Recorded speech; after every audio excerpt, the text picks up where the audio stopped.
Welcome to Daily Success. Listen in on these personal conversations with today's leaders, innovators, and influencers as they discuss daily success principles, systems, and solutions. Get ready for Daily Success. Now, here's your host. Hi, this is Tammy Patzer, and I'm really excited to introduce today's guest, Inthirani Arul. She is the founder of SoulPath Inc. and an author and award-winning Dale Carnegie graduate. Through struggle, numerous losses, and experiences, she pursued a journey to empower herself through self-discovery. Her mission is to bring compassion and quality care into the lives of those she serves. Inthirani believes that every person matters, and when we elevate and grow ourselves, we can live a fulfilled life and have the potential to leave an impact and imprint that can create an outcome in the life of humanity. Welcome, Inthirani. How are you today? I'm doing really well. Thank you so much once again for inviting me back, Tammy. Well, we've had some really great conversations previously, and every time we talk, new ideas come up, and I just think that one of the things, we live in a world today where it's so hard to be confident because we're literally being told that maybe we're not good enough, maybe we should try to do better, maybe we've been bullied, and even things that people said to us when we were small children sometimes come back to us as adults, and sometimes we don't even realize that a lot of the things that we react to have nothing to do with today or this moment in time, but maybe something, a learned behavior or a habit, or maybe something that happened to us that we don't even remember. But let's build on that idea of confidence.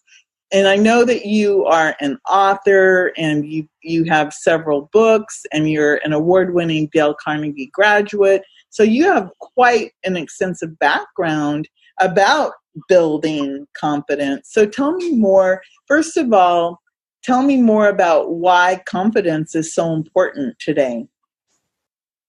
Well, I believe confidence is so important because everywhere we go, it's about building relationships. It's about communicating with people and interacting with others. And it's also about how do we feel about ourselves. It's that inner strength that exists within us. And it's, many times we lose that understanding that that it does exist within us. And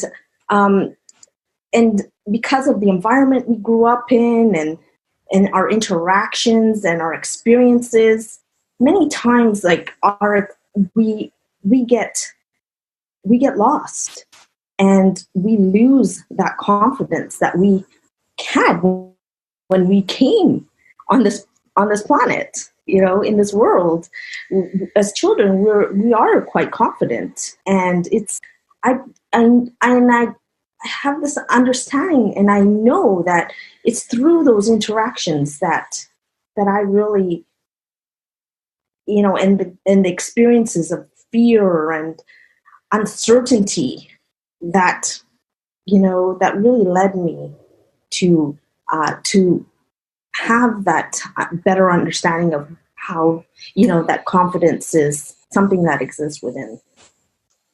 It's interesting because as you were talking, you talked about self-worth or self-esteem, and obviously that is something you talked about, how when we're children, we often have this confidence. I mean, if you think about a 2-year-old or even a 1-year-old, they're learning to walk and they have that, they fall down, they get up, they fall down, they get up, and they have the confidence that I'm going to walk or I'm going to crawl or I'm going to sit up. And then they get a little older and it's no, because they're testing those boundaries and they have the confidence to go out. And you talk about it being something that we are born with, yet we sometimes lose it due to our environment or to things that happen to us. So thinking about that, how can we step back into gaining confidence, gaining this self-esteem if we've lost it? Say that we just feel hopeless. Do you have any tips that you could give somebody, like they could start today in building that confidence back up? Well, when I was younger, one of the things that I learned is to really to find ways where I could engage with other people. Because of the environment I lived in, I lived with a mother who suffered from mental health and issues and was also blind. And most of my life was around living in that environment. But when I went to school, I was teased a lot, by other kids for my appearance because I was a little bit chubby, and I also had one of my eyes had this vision impairment. It was very noticeable when I was younger, and so I was teased a lot, and I really I went inwards, and to overcome that, I discovered that it was getting out there, meeting people. And I believe that's the best way to overcome it. I started doing volunteer work. And I volunteered in the Vancouver General Hospital, which is, the hospital in our local city. And I just worked, I volunteered with the elderly people in the long-term care wards. And it was just making that effort. And I remember I would go onto the bus and I'd be going to volunteer, and my heart would race. It would just like ba-boom, ba-boom, ba-boom, ba-boom, when I see people, because I was just terrified of people, So I just pushed myself, and I just kept going every time. And I really loved it because I got to meet new people, and I got to learn their life experiences, and I learned how they also went through struggles, and they also had experiences, and they had so much knowledge and wisdom that I learned from, and just to interact with them, and just when you give of yourself and you help another person, I believe that is one of the greatest ways to gain that confidence. So it's interesting because you're talking about how you decided to go volunteer in order to meet people, yet on the way to volunteer, you were terrified. Your heart's like beating out of your throat. So when you volunteered, let's say that you were riding the bus to go to this volunteer, did you ever talk to the people along the way on the bus, or was most of your interactions with the people once you got there? Because I know I don't live in an area where there's a lot of mass transit, but for example, I went on a vacation to New York, and I was sitting on the subway, and there was a little girl sitting next to me, and it was obvious that she had just had her hair done and her nails, and she looked really cute. And so I said, "Hey, I really like your hair and your nails." And she kind of looked at me "You're talking to me?" Was that difficult to create conversations, or because of the volunteer situation, did that make it easy? And if you are trying to break the ice to talk with people, what do you suggest the easiest thing to do to start a conversation so that you can start to gain this confidence? So one of the ways that, I believe to start a conversation is by just saying hi to someone. For my situation, I was uncomfortable speaking to people on the bus personally. It was once I got into the setting that's where I knew I was here as a volunteer. This is, my role. and that's where I built my comfort at first, and communicating with the people there. And so the way I conversed with them is like, I would observe first of all, and I would see, who may need some assistance. And then I would approach them and I'd ask them, well, I'd first introduce myself and I'd ask them how they are and just create conversation like, what's your name? And what do you like doing? And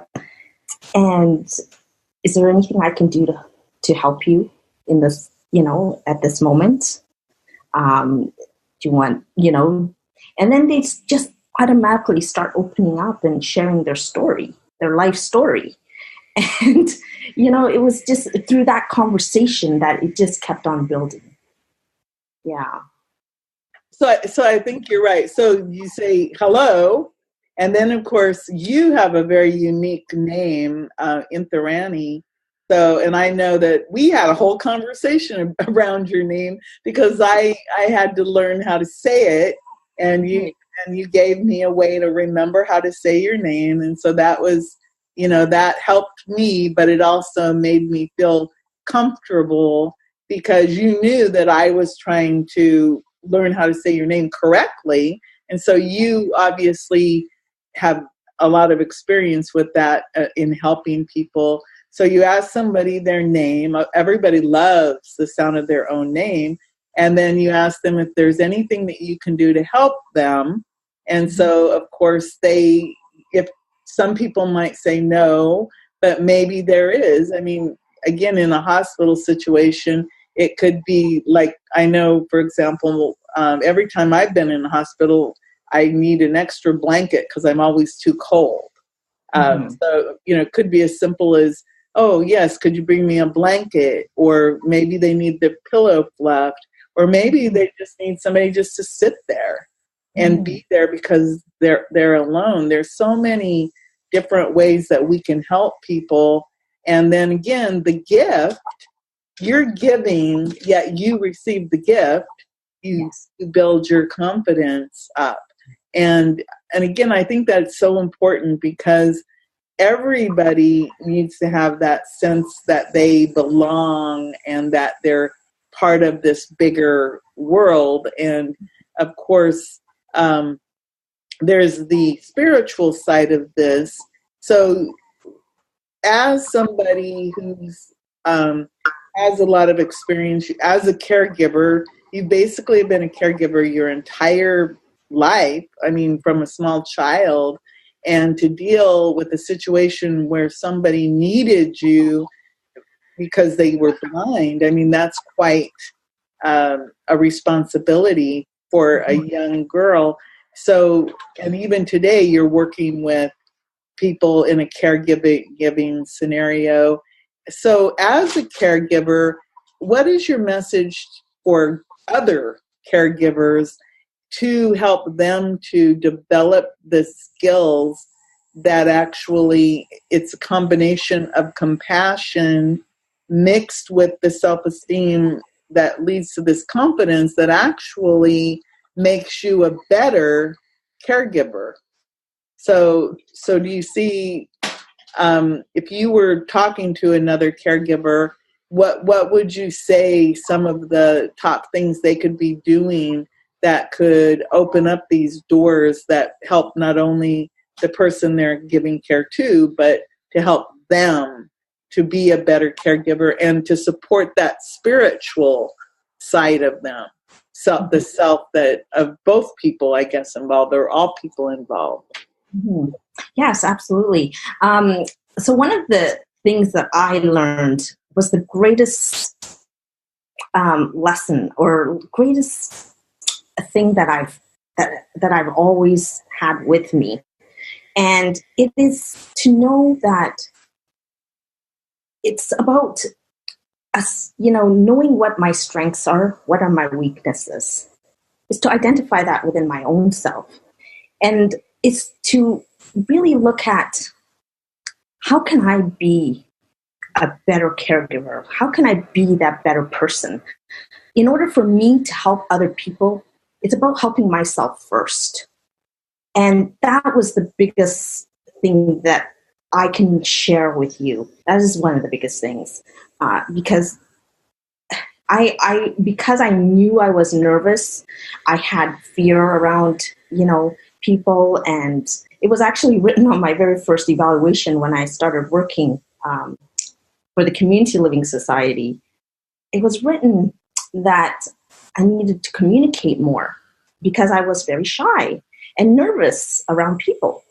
And this was like back in 30 years ago. So and I came to that realization, it's like, if I'm going to help other people, I have to first help myself. How can I possibly help another person if I can't even help myself? And so that's when my journey of going out there and really seeking opportunities for speaking and for improving myself began. And so that's where I strongly suggest that a person starts is with themselves. So you're an award-winning Dale Carnegie graduate. So with Dale Carnegie, was that one of the first things you did that was part of that awakening to help yourself to become better? Can you tell me a little bit more about the Dale Carnegie program, just so that the audience can understand what the value is? So, yes, absolutely. It was actually a referral to me, either go to Toastmasters or Dale Carnegie. And so I did end up going to Dale Carnegie, which is a public speaking and human relations training program that I participated in. And it's a wonderful program where you have many opportunities over a period of, at that time, it was 13 weeks. And every week you'd come in and do 2 speeches. One's an impromptu speech and one is a prepared speech. And so you'd go in and you would do your speech each time when it was your turn. And I remember the very first time I went in, I stood there and I started speaking and I froze. I literally froze. I couldn't remember anything. And I just wanted to run out the back door, but I said, no, you're going to stay. You're going to get through this, And I continued coming back as hard as it was. I continued coming back. The second time I went up there, I started a little bit. I was able to say a bit more and, and then I'd forget everything again. But it's that persistency and, just keep on practicing. And I practice so hard every day. And yeah, so it's about just never giving up, and it was a wonderful environment because everyone was supportive and they always supported you every time, clap their hands and, regardless of whether you were able to complete your speech or not, So it was incredible. The environment was just incredible. And then the various experiences that we had with the different exercises that we verbally practice, articulated or spoke in our speeches. There's demonstration, there was crashing through, so you just do something that's just very high energy. And, and there was so many different types of speeches that you could do. And so it was just the consistency and just the perseverance and just do it. Just don't give up. That's all I can say.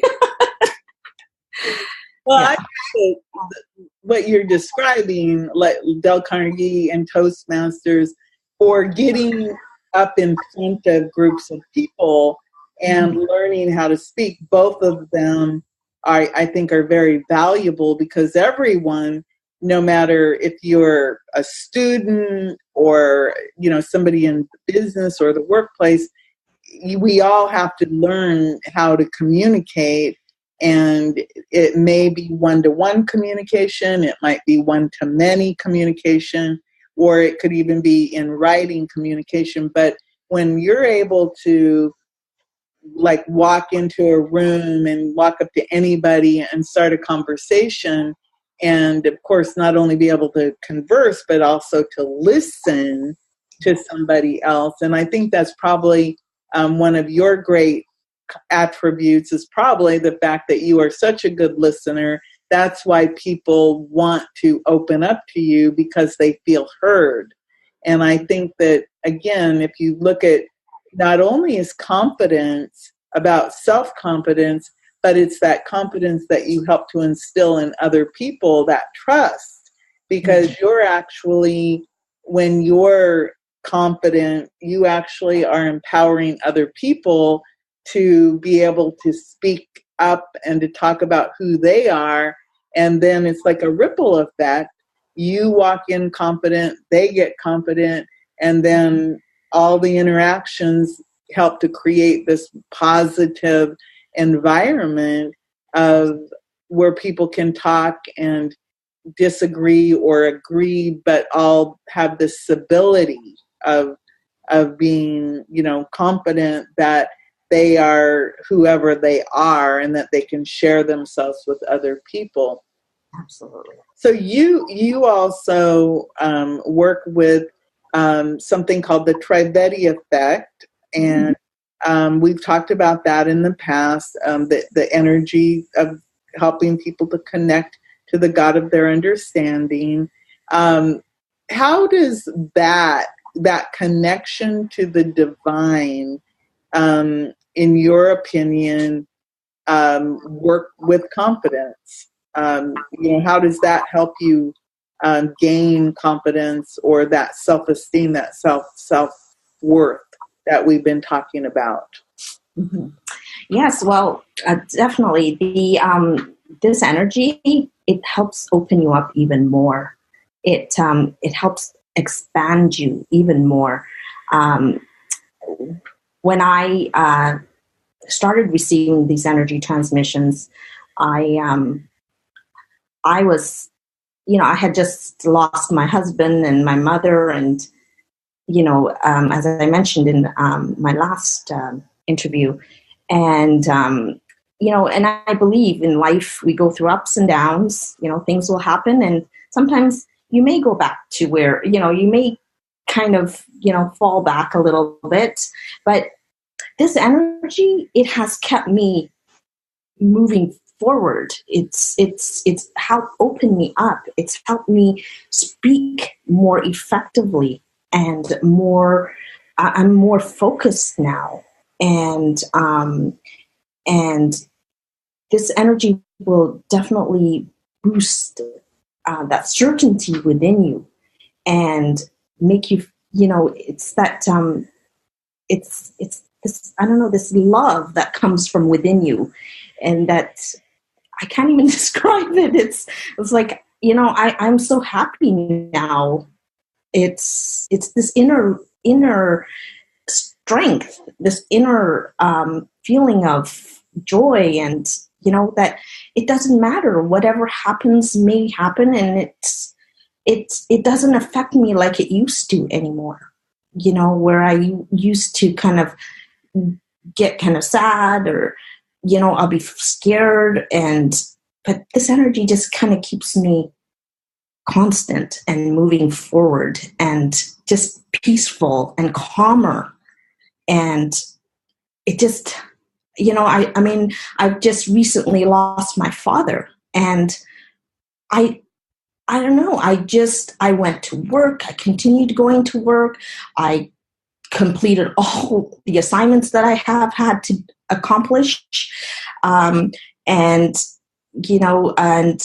I just kept doing and kept moving forward. And I feel at peace and calm. So, and I believe that this energy will definitely connect you to that to that calmness and that peace and that that confidence that exists within you. I think that's the key, that what you just said. When you're connected to the God of your understanding, there is a calmness, a certainty, a peace that you just can't describe. It is difficult to describe it, yet it exists because, I mean, I've met thousands of people now, or read about thousands of people, and they're all describing this. When you're connected, there's this feeling of peace and harmony and that confidence that you're talking about, because I think that's really important, because sometimes there's these words that, we think we know what they mean, but how do we feel them? How do we know? Because everybody wants to know, well, how do I know if I am confident? Obviously, when you're able to walk into a room and you're not shaking and shivering and your teeth are not chattering, then you've passed some threshold of having confidence.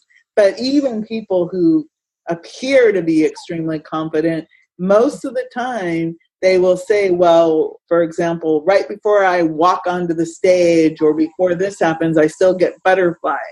Mm-hmm. And I still have this, this little bit of energy about, I'm a little bit nervous, but then they step into it and it's like a light switch goes off and they're like on, just like a light switch, which is very interesting.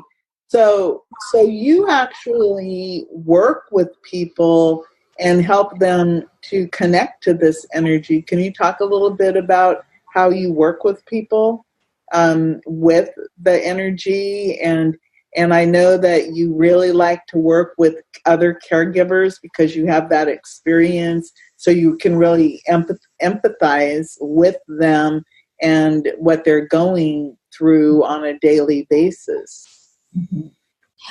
Yes. Whenever I hear of someone not feeling well or struggling with something, I do send out that energy to them, just so that, I believe when you can empower those around you in your own environment and you're working amongst them, I know this energy is also a ripple effect. It just automatically ripples because of the environments I'm in. And because when we help boost another person, and it creates that environment of cohesion where everyone's working at their greatest potential. You want to create that kind of environment wherever you are, and it's just to really empower every person, even the people that I care for. Like when I hear the person that I'm supporting or caring for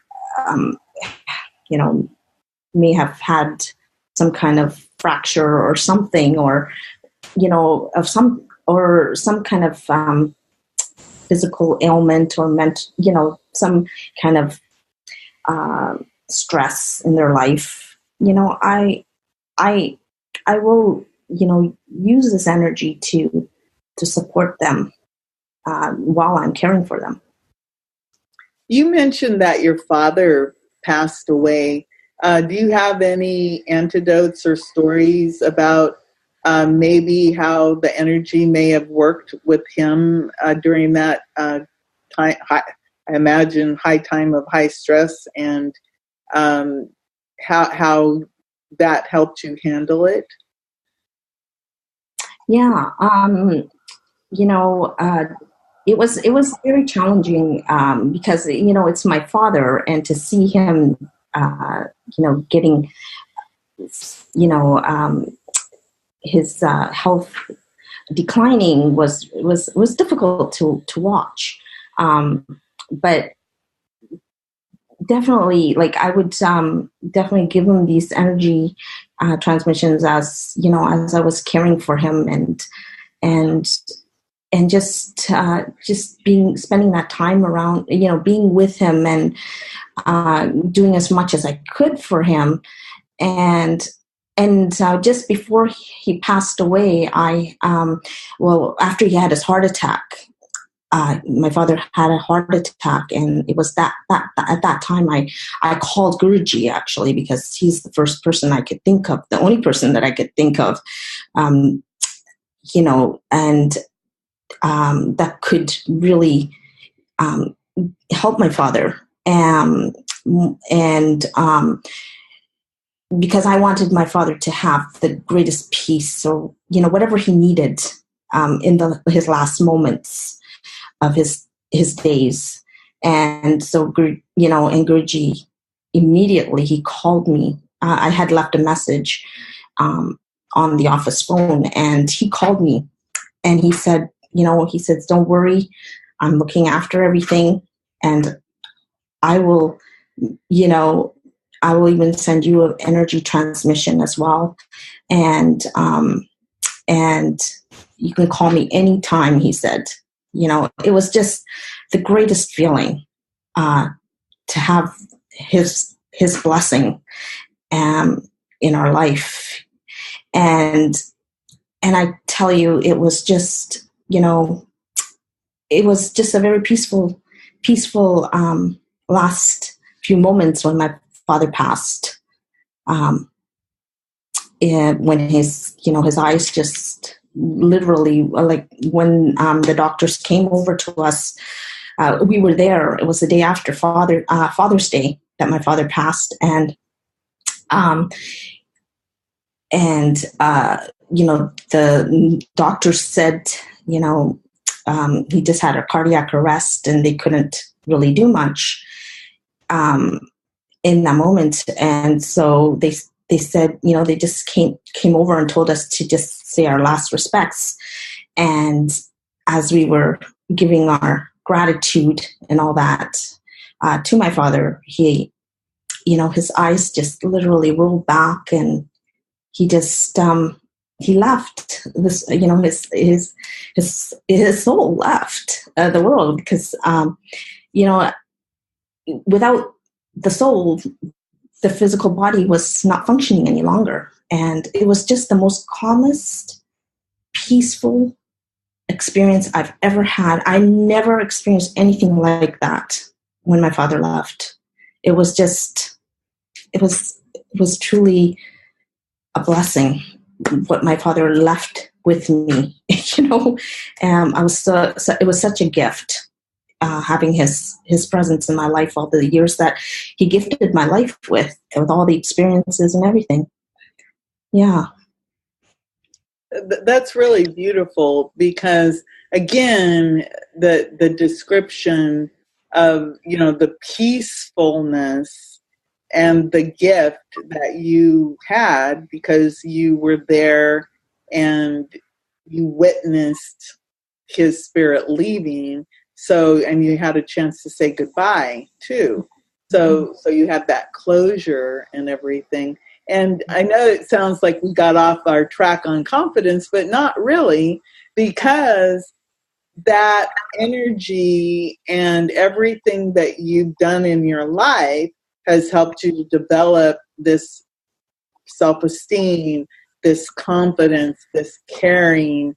And of course, as you go out into the world and you're helping people every single day with confidence, and you're working with them, and then now you're working with people, and you have the gift of being able to help people connect to the energy and the God of their understanding, and you have this understanding of the peace and the calm. It just makes you like a better conduit for that energy to help come through you to help other people connect. So that actually helps to create confidence.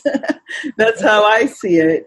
Because confidence, again, it's one of those words that it has so many layers of meaning to it, and sometimes we don't really dig deep enough to really understand confidence. And it's kind of funny because I actually do a special show called Daily Word of the Day, and I'm thinking, even though I didn't intend for this interview to be a daily word of the day, it is.